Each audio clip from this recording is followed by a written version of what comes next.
5, 4, 3. We're off to a good start already. Yeah, it is. It is. I like it, man. So let me get these off. Brandon Spooner, you're back, baby. You know, the first time. I got cut from the first movie, so I had to make, maybe I'll get kept in round 2. Yeah, but maybe. And what Brandon's referring to is when I started doing these, admittedly, I had no idea if anyone would be interested. So first I pulled him in because I was like, well, people like you, so help me out. And so we did this whole thing and we killed it. I mean, honestly, there's no documented proof, so I can say we killed it, but I didn't push record. So now I got a system I don't need to push record on. It just works, man. So thanks for doing this. I appreciate it. Yeah, of course. I always enjoy chopping up recruiting with you. Yeah, it's good. And for those, nice shirt, by the way. In the first one, you were all suited up, and it was intimidating. So I feel like you're much more a man of the people this time. I think my persona makes me intimidating, not the clothing. But I'm a made man. And so I want everyone, because for those who don't know who Brandon is, in all seriousness, he is one of the best recruiting leaders from beginning to end. I think a lot of us have individual skills in the recruiting process. Some of us are just great grinders. Like, you know what, Shane, I call a lot, I make a lot of activity, this and that. Some of us are great closers. Brandon is not to, and I know how you're going to respond to this because you hate this kind of crap. But Brandon is as close to the complete package as I've seen. Like, he is willing to put it. Yeah, exactly. He is willing to put in the effort. He's willing to make the calls, have the relationships, but he also understands how to connect to folks. He understands strategically how to close folks. And so he's a great leader, works over at Guild as an area manager. If you're a loan officer, don't call him because he'll probably out recruit me. Call me. We're great. But yeah, just an excellent dude. So again, Brandon, man, I appreciate you doing this. A funny story about don't call me, call you, Shane, is my wife, who's a loan officer at Guild with us. And she came into, probably a couple months ago. She goes, gosh, Shane Stanton's really good at recruiting. You can learn quite a bit from him. His emails bring a ton of value. And, the whole goal when recruiting is to be one of the, in my opinion, in the biz development world, in recruiting, the whole goal is to be a guy that if something goes wrong in your current world, I'm going to call that guy because he's brought me value. Well, Mr. Stanton has succeeded. My wife, if she ever gets upset with me, is going to call Shane. That's what I'm talking about. I mean, this is actually, guys, if you want the best recruiting tactic possible, start doing live streams with people that are married to loan officers. And then one day you'll have a direct connect. It works out good. So, all right. So the way that we've kind of run this, the first time Brandon and I did it, we were sort of all over the place. It was just add a lot of comments, questions, and we'll answer them. And then so I could pivot and we'll go into topics deeper. And so we're kind of topical and people can ask questions. We started to break down stages in the recruiting process. In earlier conversations, for those of you who haven't joined us, if you want any of the recordings, let me know. We've gone over, I think it was prospecting. I've gone over the meeting stage. In this live stream, Brandon and I are going to try to take down the end of the process, the closing stage, the offer stage. When we talked about this, we both kind of like, well, what the hell are we going to talk about for 30 minutes in closing?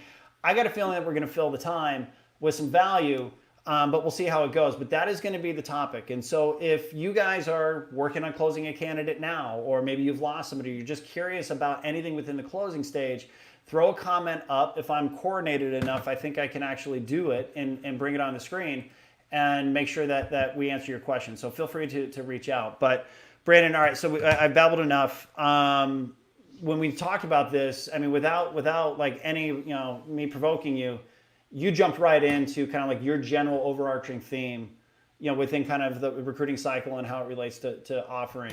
As a recruiting leader, managing an area. By the way, how much is your area funding this month? This month, we'll probably do about $300 million. So that's basically a company.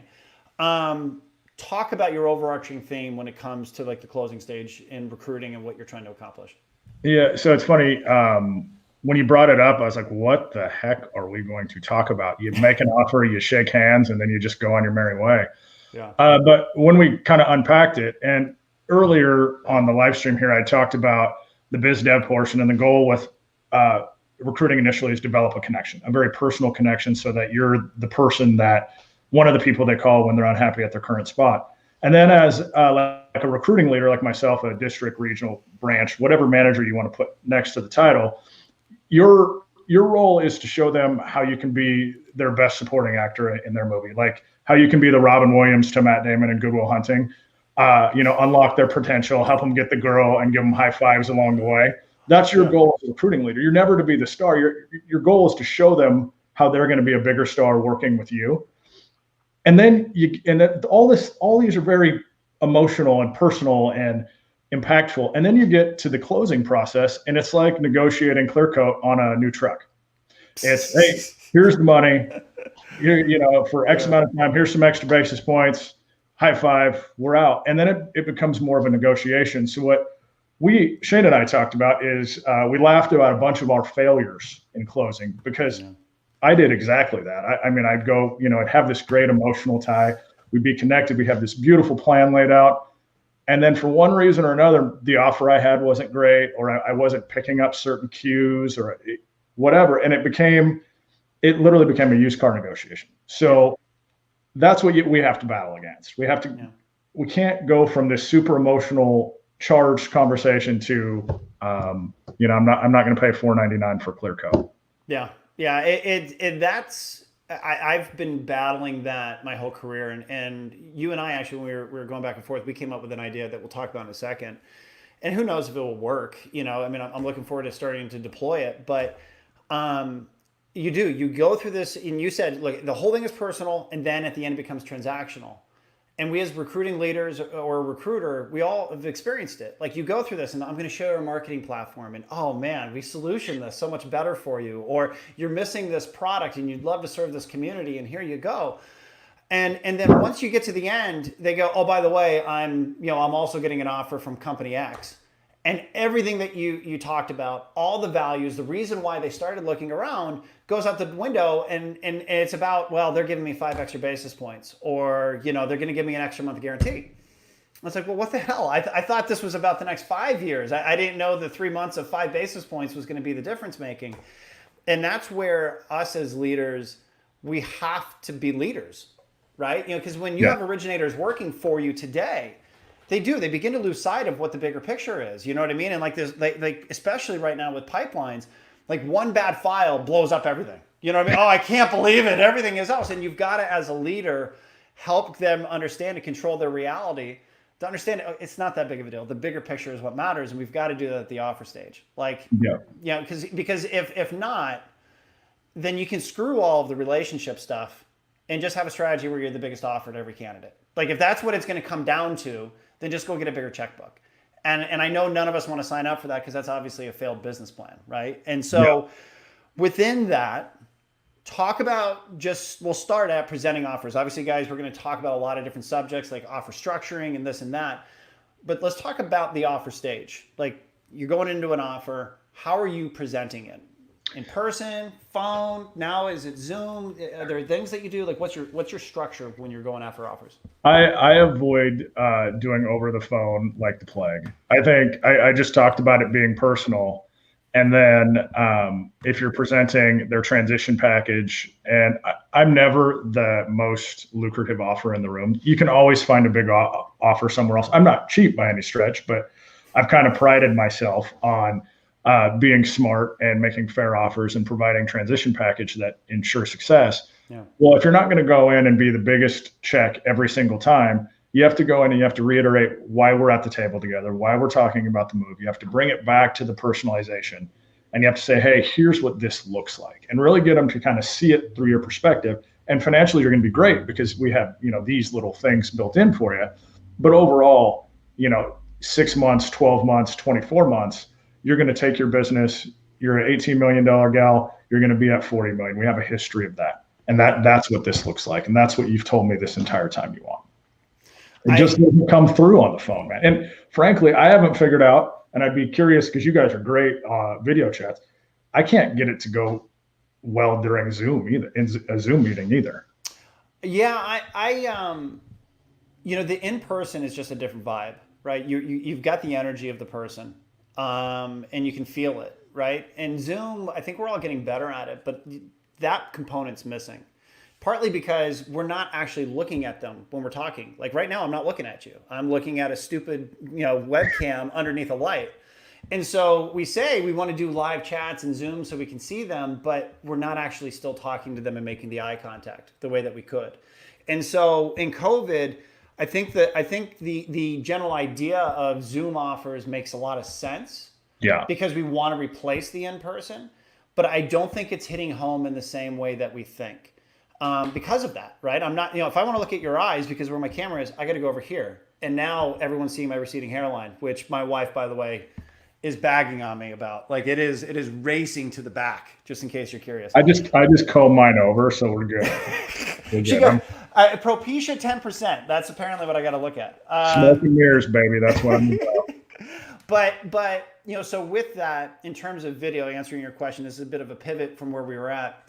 Where I've gotten to is I don't care so much about the Zoom live offer if we're not meeting in person. Some parts of the country, some people are doing face-to-faces. And so the overarching, guys, is this. If you can get face-to-face, that's how you present an offer. Let's start there. And Brandon, I'll talk to you. I want you to answer why that is.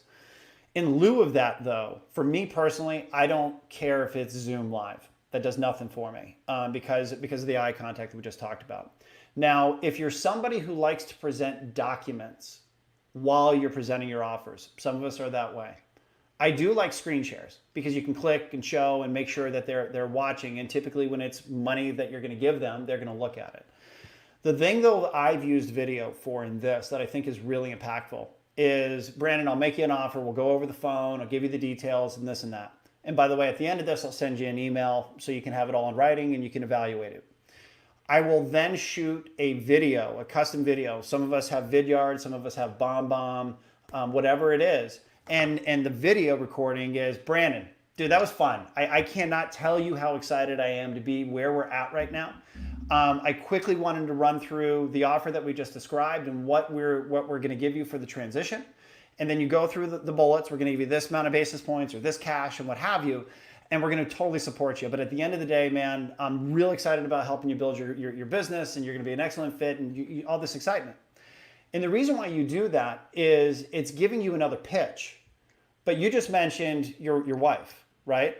Mm-hmm. If a company gives you an offer that you're thinking about changing companies to, and it's a significant offer, and they send you that video, because it's cash, what are the chances that you're going to show your wife? 100%. 100%. And the recorded video as the follow-up allows you to one more time, not just make an offer, but show the energy, the passion that you as a leader have to help them build their business. Because the spouse, the husband or the wife is going to go, A, okay, great, they're giving you money, so they respect you and they like you and they want you on board. But B, that person is the kind of person you should go work for. So it's almost like that final, you've done all the dress rehearsal. It's like that final show to really pull in and make it a family decision. So that's where I've used video. I just got really long-winded on that. But that's where I've used video. Like I do with most of my great ideas, I'm going to go ahead and steal that one. So you'll be, I'll forward you the first one I send out. That's great. That's great. But I think you brought up something, again, as part of the emotional part of recruiting, and that I don't think we focus on enough as recruiters. And this is a tangent, which I have a tendency to go on. But I don't have a banner. Wait, what do I put on the screen here? What do I do? Tangent. All right, go ahead. Sorry. Well, including the spouse in the process. Yeah. Because making a career decision isn't just the loan officer's decision most of the time. It's a family decision because it controls, how does your family eat? How do you pay rent? How do you pay for your mortgage? It controls all that. So I really like to involve the spouse right before the closing meeting to make sure that he or she knows that they're super important. And we want to make sure that we're a good fit as a family. You run your business as a family. And that's kind of part of the close. And then you go in with the financial piece, which you're 100% right. They are going to show their spouse, whether it's a video. I'm going to steal the video. I've done executive summaries in the past. Mm-hmm. Hey, it was great meeting. Couldn't be more excited about the future of your career. Here's what the transition looks like. And by the way, it was super great to have dinner with you and your spouse, Brian, last night. Look forward to hearing more stories about the kids' softball, whatever. Yeah, I've done the executive summary too. I've almost, at the end of the day, this is a very personal experience, you know. And what I've found is whenever I try to go too formal, I'm getting away from who I am because I actually care about the person. Like I actually want to help their business. Like if we can't help them, I don't want to make an offer to them. And when I did the executive summary, I almost got away from that because it was just like bulleting. But and real quick, guys, again, for those of you who are here, if you have any comments or questions, feel free to throw out there. As you can tell, we don't mind tangenting. So something that has got to come out, I can't think of a segue, so we're just going to throw it out at this particular stage. We're talking about the actual offer that you're making. Brandon and I, when we prepped for this, it was like a 10-minute conversation in which we talk about something fell out of one of our mouths, and we're like, we are so dumb for never doing this. So recruiting cycles in relationship recruiting, which is mortgage sales, we cover a lot of topics because as simple as the industry is, get a loan, close it, and do more. There's just so many dynamics to it. Like you're worried about realtor relationships, builder relationships, client relationships. How are you going to market them? What's your personal brand? The loan manufacturing, and throughout the entire process, we've got a lot of topics that we cover. And during that process, you pick up weaknesses, right? I train like the 3-question process. Talk about the topic, talk about what they wish they did more of, and then specifically, what would be the impact? So Brandon, how do you market yourself? I do this. Okay, what do you wish I did more of? I wish I did more flyers, whatever. Okay, what would that impact be? It gets me 2 deals a month. As we're going through the recruiting process, you need to capture those specific items. You need to capture what those impacts are. Some of them are going to be very tactical. Again, I'm marketing to a unit. Some of them are going to be very personal. You'd mentioned the family, right? Like I'm going to get more time back to my life. The very first thing that you do when you sit down to make an offer for somebody should be listing those things back out. Because it's to your point is it's making it back about the relationship. We're about to go transaction, but I need you to remember what this is really about. And so you're reminding the person. So Brandon, I mean, in the month that we've gotten to know each other, these are the things that I picked up. Tell me if I was wrong. Tell me if I missed anything. That if we're able to give you a better personal brand, you felt that would give you an extra 2 deals a month. You felt if we solved this problem, it would give you 3 hours a month that you'd have back to your family. And you list all these things down and get them to affirm. Yeah, those are all the things that we talked about. Damn. Because what that does is it allows you in the summary say, so if we spiked on this, which I don't think this is possible, 5 units a month producer, but you're going to increase your business by 10 units a month and have 5 hours a week back. So even if I just do a fraction of that, this is a damn good move for you. So now let's go to the offer. I think that's a really important step that we as leaders need to all think about and how to execute on, because I haven't really seen that done in scale. Well, and don't you think it's funny that it's the first thing you and I outlined when we're talking about the closing process, and you and I are like, well, how have you done it? And we're both like, bah. No, not systemically. We're 2 guys who've been part of a lot of hiring in this business, and we legitimately had no good answer on how to and if you think about any sales meeting or tactic that you go into, one of the things that they teach you in sales 101 is get your buyer saying yes. So if you're going through a list of all their pain points and how you can actually solve for those pain points, or you have examples of how you solved for other of your loan officers with similar pain points in the past and the impact it's had, and you get them doing this, and then you get to the offer, maybe this continues. And it just seems like so simple. Yeah. And it's things that they gave you. And a point that you had made when we talked about it was the most important thing is it showed that you listened. Mm-hmm. Right? So many people in recruiting are selling. Sell. Right? I got the greatest this, and your company sucks at that. Well, our business isn't about us. Like, that's what we all need to get over. It's not about Shane Stanton or Brandon Spooner. It's about the people we represent, which my customer is the loan officer. Yeah. It's about their career and what we can do for them. So we have to be able to articulate what we can do to solve for their pain and make their life both personally and professionally better. And we should be able to do it in a relatively simple, professional manner that, gets people's head doing this and gets them excited and engaged and showing that you paid attention throughout the recruiting process. So we started talking about the actual offer You were when I asked you, how do you present your offers when you're meeting in person, you were like, boom, boom, boom, boom, boom. Let's actually answer that question and then, and then move on to the other stuff. Because as a guy who has done it really well, as a guy who's helping to lead a $300 million a month operation right now, I think people would like to hear that. If I'm a candidate and we're meeting in person and you're about to give me my offer, what are you walking in with? What is that process specifically look like? Well, I mean, I had it all dialed till we started talking, and then I got really self-conscious about it. Thanks, Shane. You're welcome. So, I mean, traditionally, I walked in with nothing. I walked in because I wanted to keep it personal, and that I had shown that I'd listen, and I would go through and I would say, hey, I would really try and convey how the first 6 weeks, 9 weeks, 12 weeks at my company is going to solve, it's going to be a challenge. And I always tell everybody that I'm closing, hey, recruiting, starting a new company is hard, but here's some ways that I'm going to make it easier for you. And here's some things that I've heard from you in the past. And then I'm just very systematic with it. And then at the end, I set up a follow-up meeting for probably the day after or 2 days after to discuss what I went through in my offer and really what it looks like joining the team, what their first week's going to be like, when, they're going to come in and get their freaking guild folders and notebooks and business cards. Do people still do business cards? I never know anymore, but what it's really going to look like so they can start to see and feel themselves working with you and working at your company. And then I do a follow-up 2 days later to reiterate it. And then the follow-up is just assumed next steps. So you are covering transition specifically, which is smart. You are scheduling your next action step. So they know like you haven't, like they're not going to be able to go silent because you've scheduled something. Yep. And you're walking in with nothing. So your follow-up is to send them all of the detailed information regarding what was discussed. And why are you doing that? Are you doing that to give yourself an out, so to speak? Like if you get a vibe that they're not, jiving on the offer itself.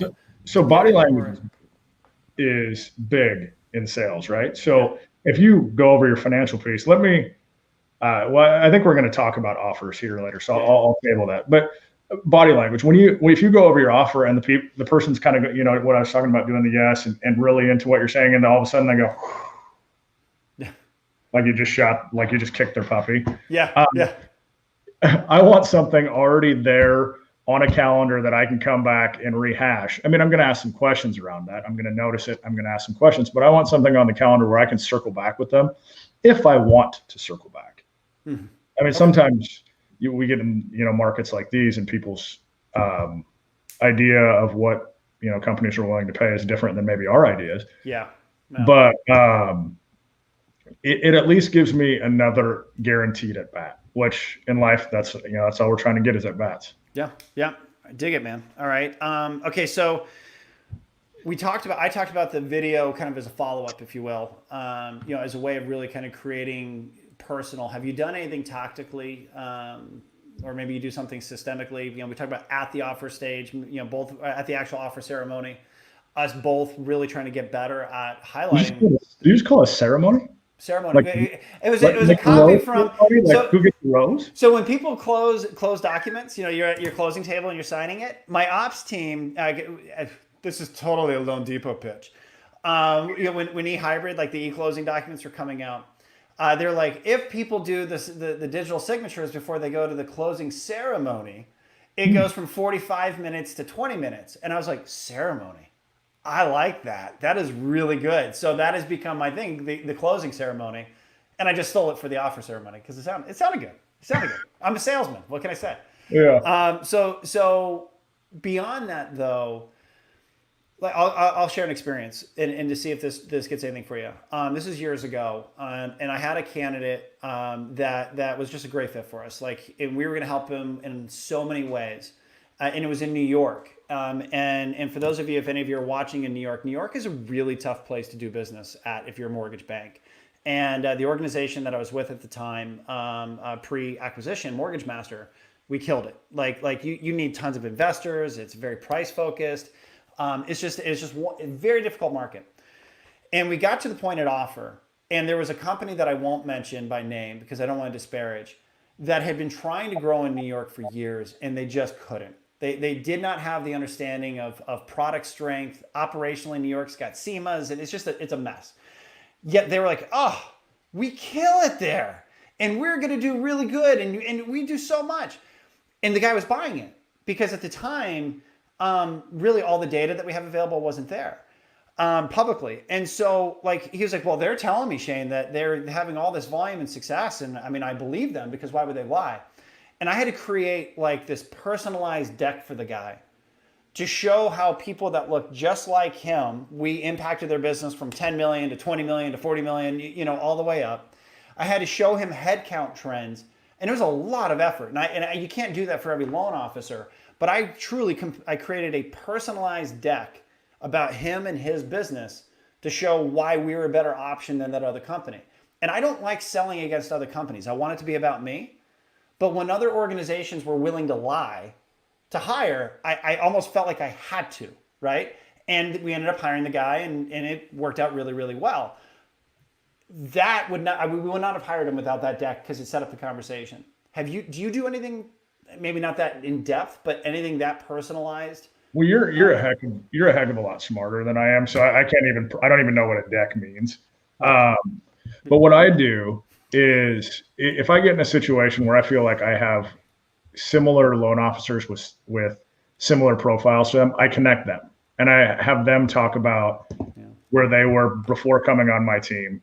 And I have found that some of my best closers are my current teammates, and all of them are willing to, you know, they all will do me a favor and they'll pop on a phone call with, hey, you know, when I was at, you know, brand X, I was doing this and I really felt these pain points, and here's how it's changed here. And here's my year, you know, my business year 1, my business year 2, and this is where we're going. It's going to be epic. You should join the ride. Yeah. I like it. Anything else that you can think of? You know, I think the offer piece, you brought up something that kind of made a light bulb go off. I think right now it's very important as recruiting leaders to be aware of where you sit in the market and your reputation. And I want to tell you a little story about a failure of mine. Now, there's a lot of failures, but this one stands out in the closing process. In a previous life, I was tasked with growing some geographic areas where we didn't really have a presence. And I wasn't really very good at it because I'm a bit of a grinder. So I just called and set appointments. And finally, you know, 6 months, I finally break through. This gal, she's a $3 to $4 million a month gal in a market where that just, when you hire that type of person, that's going to get a little buzz going. We're going to get some momentum. Just through the moon. Found out, you know, a couple weeks into the recruiting process that we went through, you know, kind of the final stages, you know, come see our corporate office deal. Found out, you know, I was competing with someone in my backyard who we thought were, you know, I won't name the company. We were like, yeah, that company, no one's ever going to choose to go to that company over our company. It's flat out impossible. Yeah. But in this current market, we were, you know, 40th in market share and they were 5th. But I didn't really even respect them or listen when she would talk about this company, and lo and behold, I didn't write a big enough check. I didn't come in overly aggressive because I thought the company that I was going against didn't have a shot. And I ended up losing the recruit, and now she's a $50 to $60 million gal, crushing it at the company that I thought was not super good. So know who you are in the market and offer accordingly.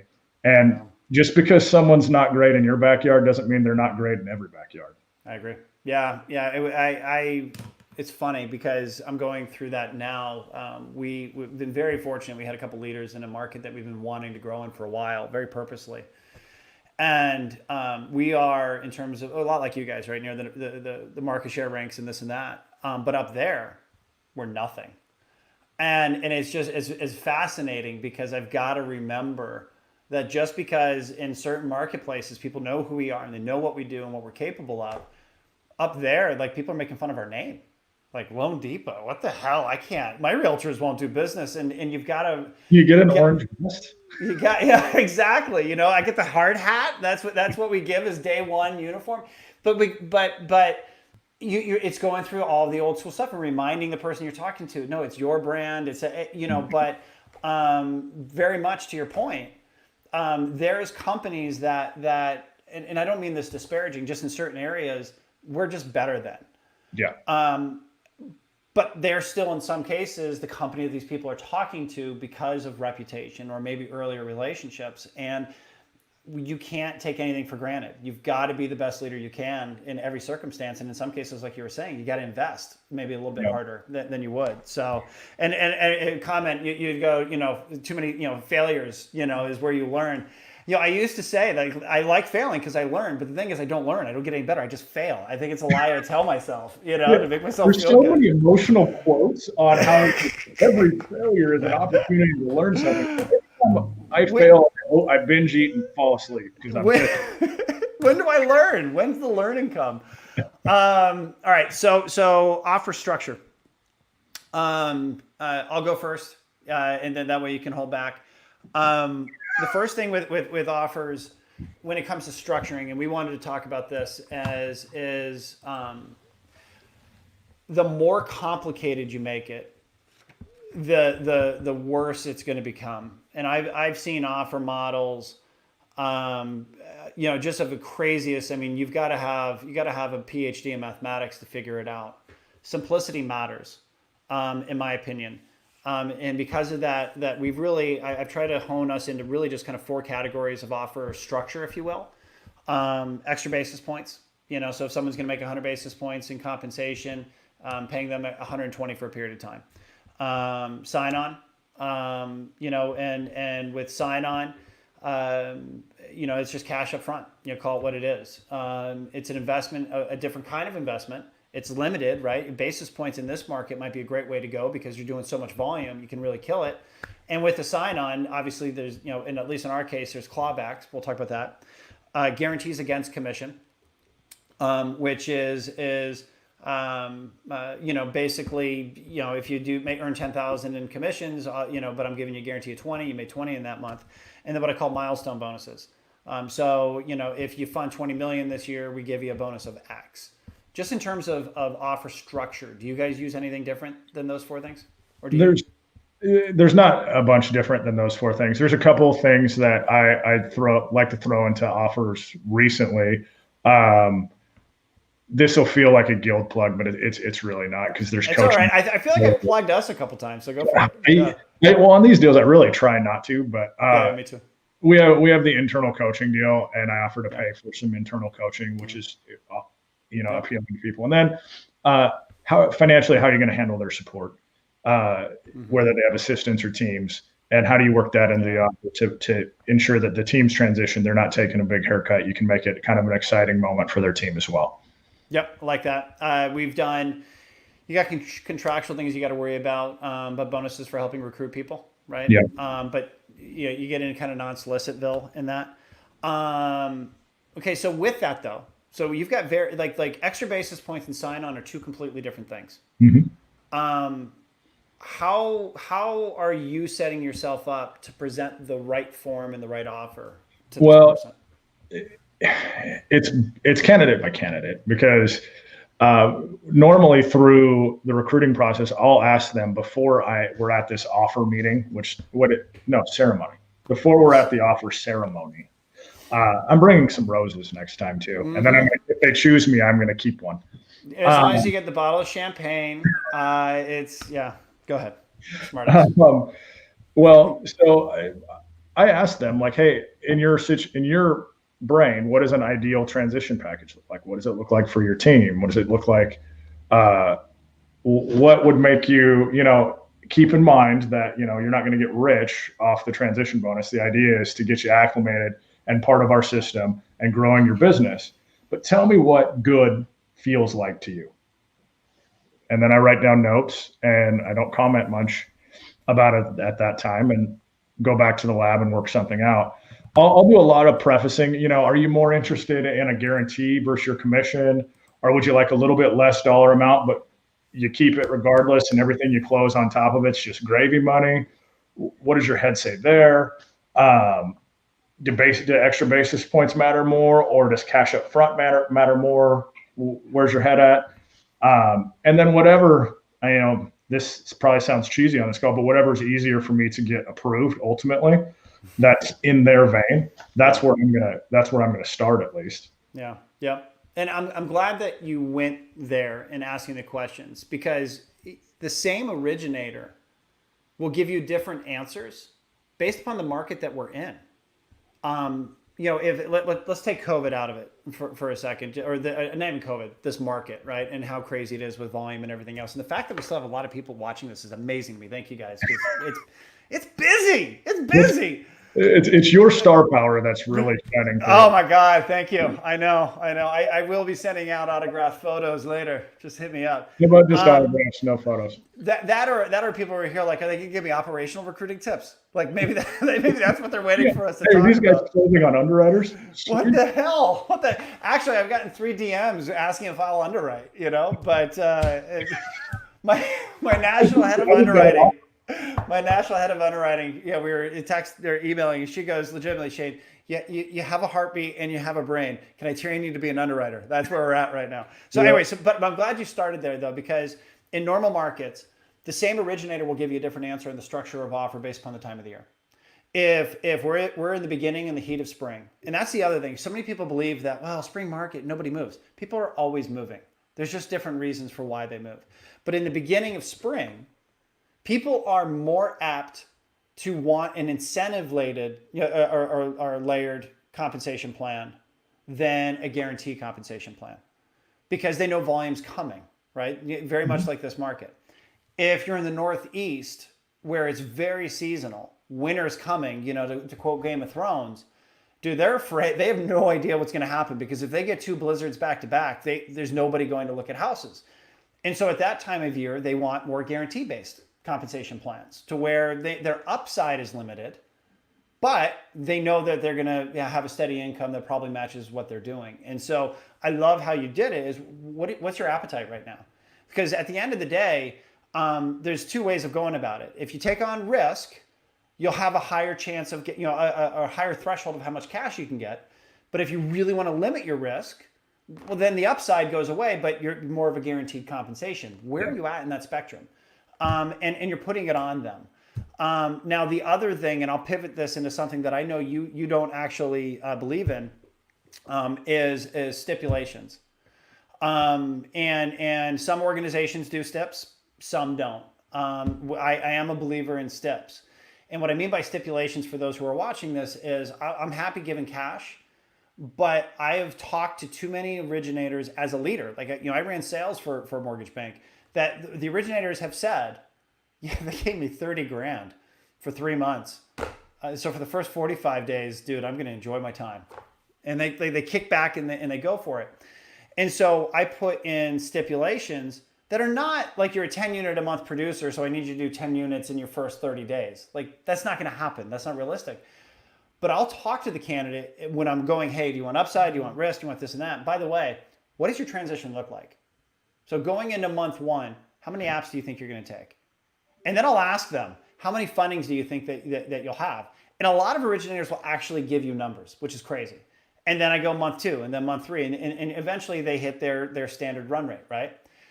And the why I'm doing that is I'm going to take those numbers in most cases and go back when I go to make the offer with the STIP, and I'm going to give them numbers that are typically lower. And I'm going to say, so here's the cash that we want to give you in the structure, because this is what you want, and this is the investment you want to make. And by the way, in month 1, you had said that you're going to do this and this. All right, you're not going to have any fundings. Maybe you will, but I don't want to put that in here. So I got rid of that. But so we know that we're both kind of being protected in this deal, based on what you said you're going to app 5. So I put in a stipulation to have you app 3. And I'll kind of go through that watered down version of they do until the end of the offer. And at the end of it, they can't really argue, because they're the ones who gave me the numbers.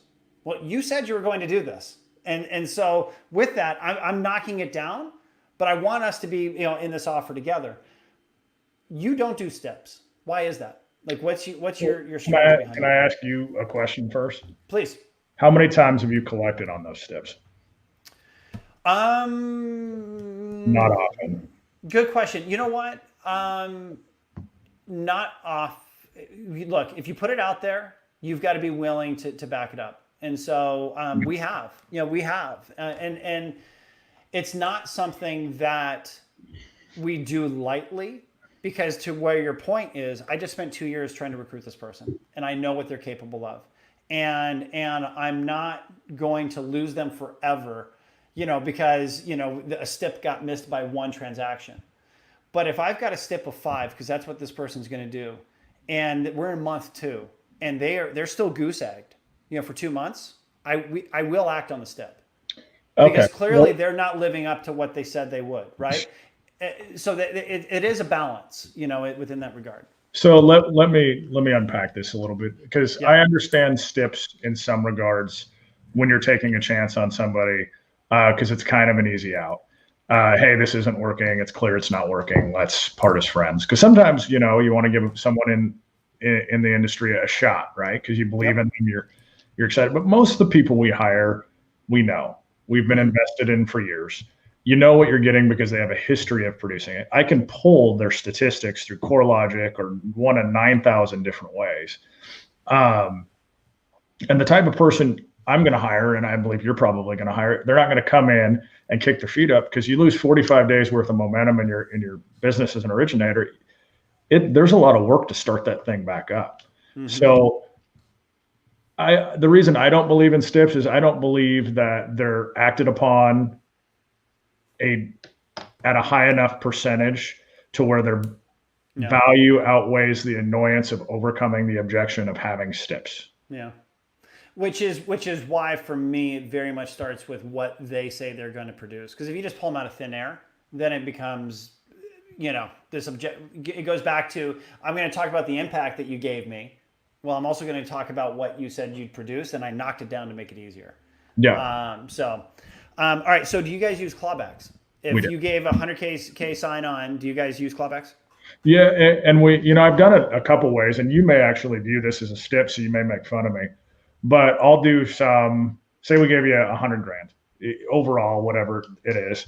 I may put something in there. Hey, if you haven't produced, a third of what you normally produce, we claw back a portion of it.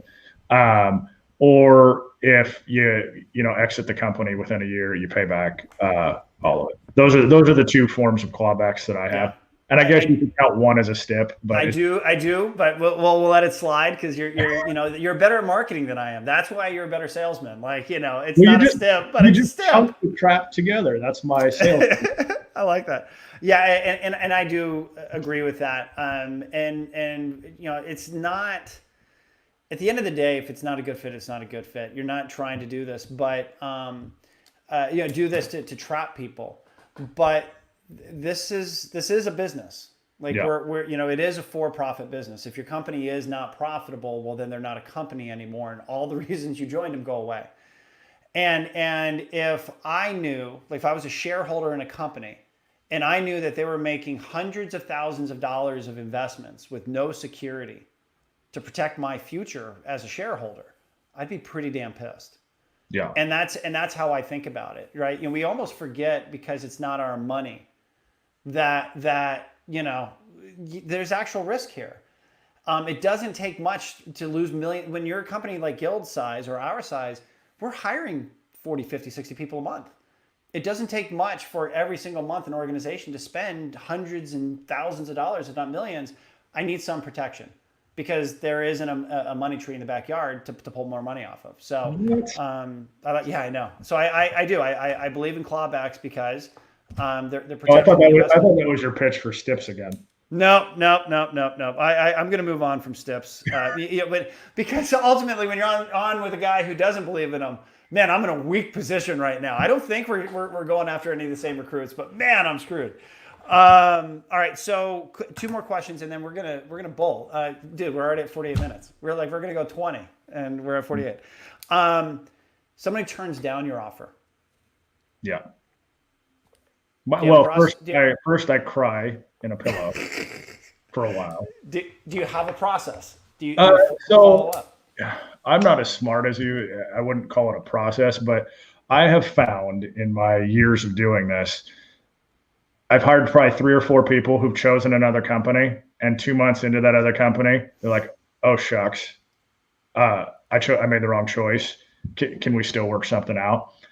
But the only reason they admitted that to me is because if someone tells me no, I'm always like, well, hey, if it's okay with you, a couple months into your new job, I'd love to just grab a coffee and see how it's going. And most of the time they say yes because they feel bad for turning me down. And I use that guilt to immediately get on their calendar. And at that meeting, you learn a lot, and you just continue the relationship. The relationship just starts over. Like I said at the beginning of the call, in the business development portion of recruiting, the whole goal is to be the guy or gal who gets the phone call when the person's upset. Yeah. Well, you got your bat, you did your job, you just, for one reason or another, you didn't connect and close.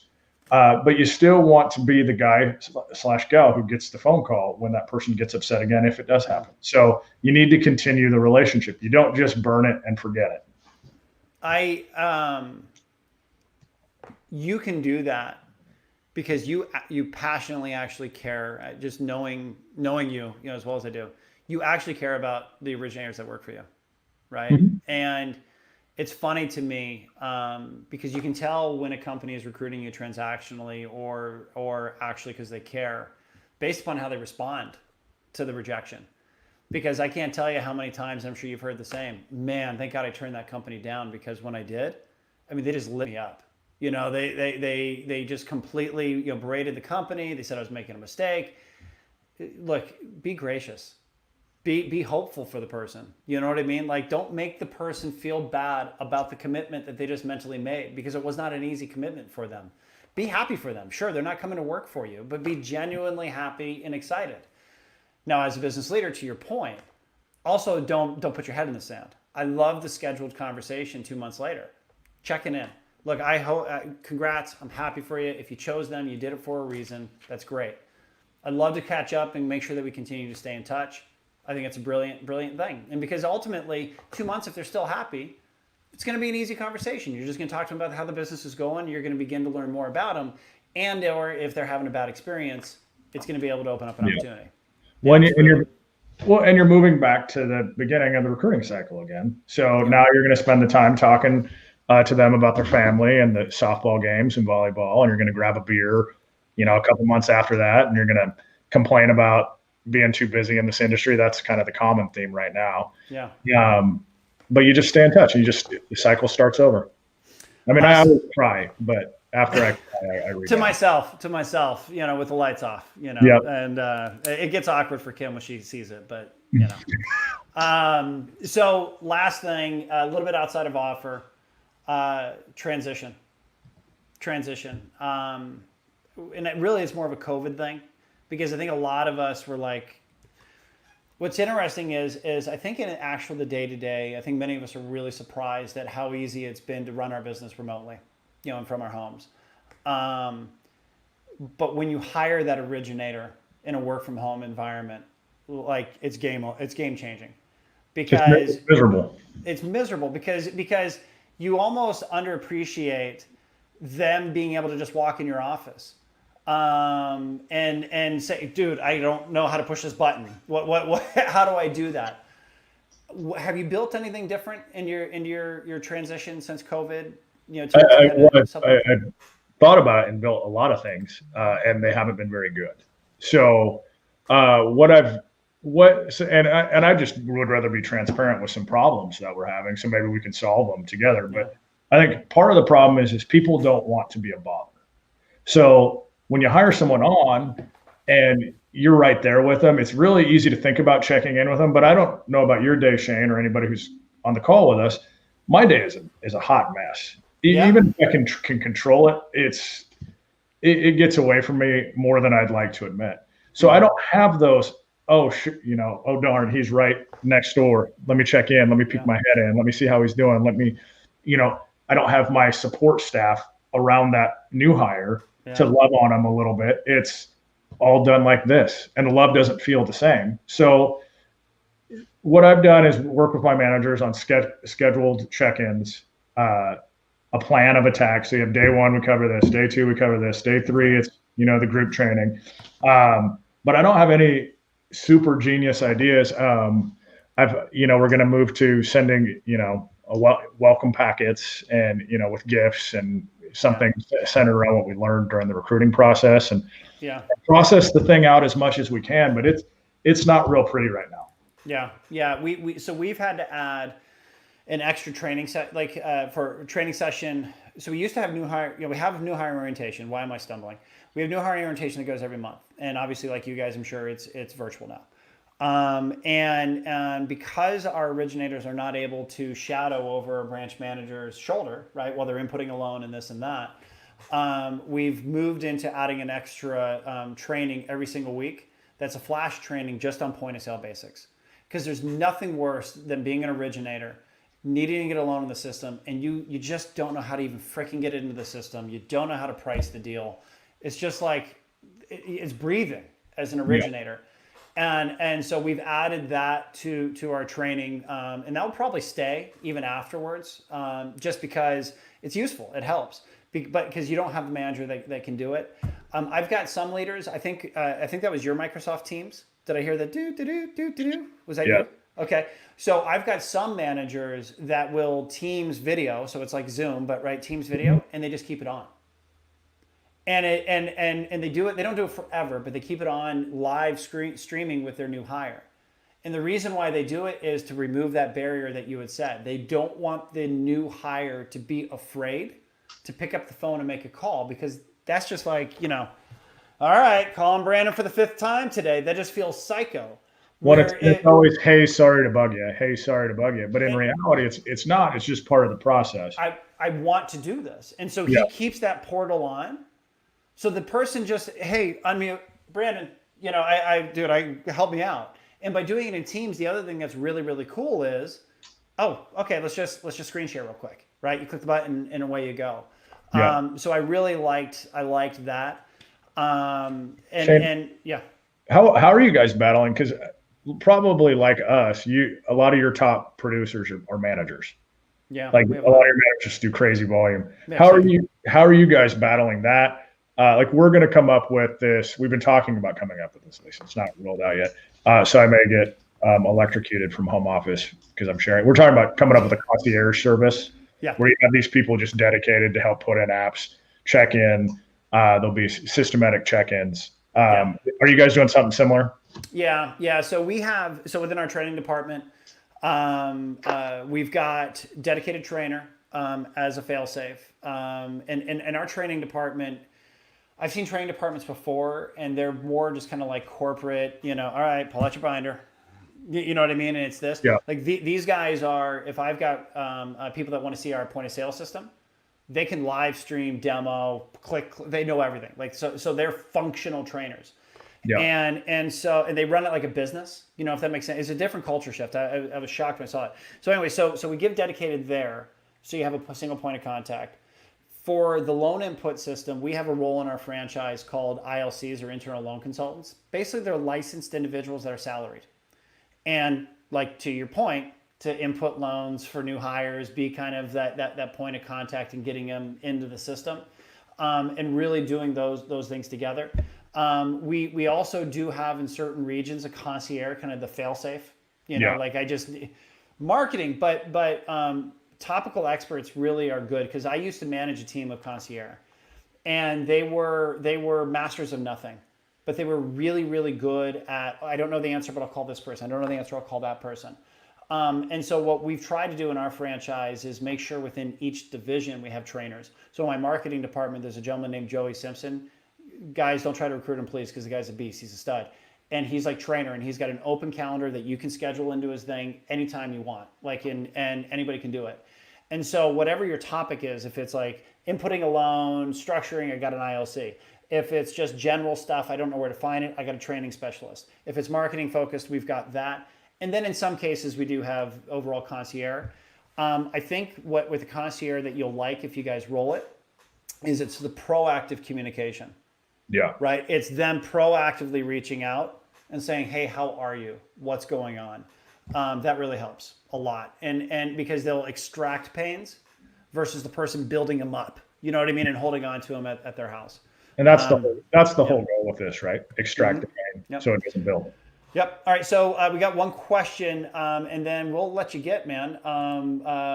Dean, and this is more kind of general recruiting. Has your recruiting outreach changed since COVID and the current boom? Are you guys still grinding, making calls, sending as many videos, texts, etc.? Thanks. I'll let you go first. I'd love to lie to you and say, yeah, I've been all over it. I've just been crushing it, trying to add more volume to the brand. Yeah. The answer is no. My activity has dropped, so my recruiting production has dropped.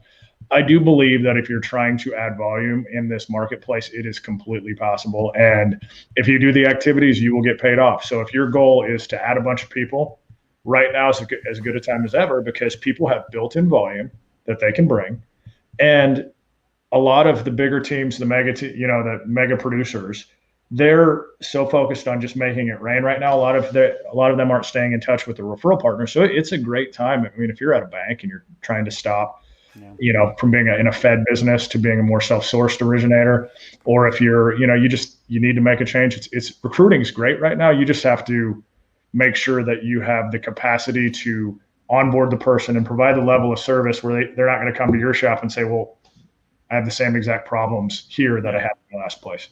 And I'll echo Brandon's comment. I'd love to say that our franchise as a whole is recruiting at the same velocity as we always have. And branch managers every day are banging on the phones and everything else. It is obviously tapered off because you've got to protect your house, so to speak. And deep dark secret. Most of us are pretty full of volume right now. And so making sure that you're managing that pipe and taking care of your originators matter. Yeah. But you are right. Is the call to conversion is really high right now. There are a lot of people that even in this insane volume would like to make a move today or over in the next 60 days, because I think a lot of us will agree that there's no end in sight right now with the way rates are. And I think it's going to be a really unique purchase market coming through the winter because it used to be right now people are kind of getting into their homes for the last hurrah because of school starting. Yeah. Well, what happens when everybody is homeschooling? And well, that's no longer a limitation. At the same time, we've all had inventory issues, which means people have been wanting to buy a home but can't. Yeah. And because of that, they're not going to stop. There's no end reason for it. So you're going to have a purchase market that's going to continue through. And then, of course, credit boxes opening and everything else. And so I think we're going to be really busy for a long time. I think originators see that. And I think there's going to be an opportunity to recruit if you are engaging in it. The other thing I'll make a comment of is this. Brandon made comment of originators have dropped their realtor relationships in some cases, obviously not the good ones, because of how busy they are. How does that make a realtor feel? Oh, you liked me and you were checking in on me when you needed my business, but now that you don't, you've stopped. The realtor's like, F you. I'm going to go find someone who's an actual partner. Yeah. If we are actually establishing relationships with our market and our community as recruiters, and we drop those relationships and don't check in and see how they're doing and offering them guidance. Like that's that you and I talked about in our very first call. Like one of the strongest things you can do as a leader when you're recruiting is lead them before they work for you and give them ideas and concepts to manage their business, especially now they all need solutions. And so I think it's important you stay in touch with the relationships. Up to you if you add new relationships right now, because if they don't know you, they're not expecting you to stay in touch. But I think it's vital that you continue to stay in touch and add value to the recruits that you do know, whether you hire them today or not, because that's going to stand with them in their mind. And when it is time, they will be ready to make a move. Right? Yeah. I think if you guys who are if anybody's still watching us after an hour and 2 minutes, they actually are. Thank you. And two, you're crazy. But if you take away anything from this phone call, that last piece that Shane said about staying in front of people right now being the most important. And maybe you're not trying to actively add people, but people have problems right now. And sometimes they just need to talk them through. And if you're just calling to talk them through and you're not trying to push anything on them, but just help them, your relationship's going to be that much better, because eventually we're going to get this volume glut figured out and it's going to be all systems go. Let's add some more volume again. And those are going to be a lot easier phone calls to make if you've maintained the relationship through this, rather than, hey, I'm back again. Exactly. So. And then I'll make my final, because you had also highlighted something previous in the previous comment, is being truthful about where you're at and setting expectations. And if you stay, meaning don't lie to, we're recruiting right now in a certain, I mentioned we're trying to grow into an area, and there are companies out there that we're going to close every loan in 2.5 weeks. Like I had somebody tell me that a company told them that. And I'm like, if that's the case, that's a sales problem, not an ops problem, because what the hell are their originators doing if they actually have that much capacity to close every refinance in 2 weeks, right? Like I could walk down the street, knock on 10 doors and get 8 deals. Like that's just, so something's not right there. Being candid and transparent and honest and setting expectations, that alone will allow you to hire through this, because the people that are coming on board know what to expect. They know what they're signing up for. And if you're staying in touch with people and they say, Brandon, man, I would love to come work with you today. Can you do it? Okay, so I can, but this is where we're at today. You're giving the originator a chance to make the decision. Do I do it or do I not? And if they say, all right, not quite yet, but if you guys get to this, let me know. Then that follow-up call is really strong. And so don't get caught up in keeping up with the Joneses. Guys, everybody is busy with volume. If you're hearing companies say that they're not, that is either a lie or a failure of their sales. And so stay the course, be honest, be transparent, and stay in touch with these individuals. It will pay off for you at some point down the line. So that's it, man. Holy God. Yeah. We went longer than the first one. Dean, by the way, thanks for asking, man. Anything else? There's no way anybody else wants to hear anything else that we have to say. So I think we're set. All right, cool. Homie, love you. Thanks for doing this. Tell that amazing wife of yours that I said hi, and thanks for the compliment. You're not telling her that. Absolutely you are. And by the way, I'm going to be sending her a personalized video trying to recruit her. I mean, that's just what I should do. And if Jim's watching, by the way, Jim, I'm lying, man. I'm not going to do that, I promise. All right, guys. So I'll send a recording of this afterwards. I got it. And that's about it. So have a great day, man. Thank you. Yeah. Bye. Bye.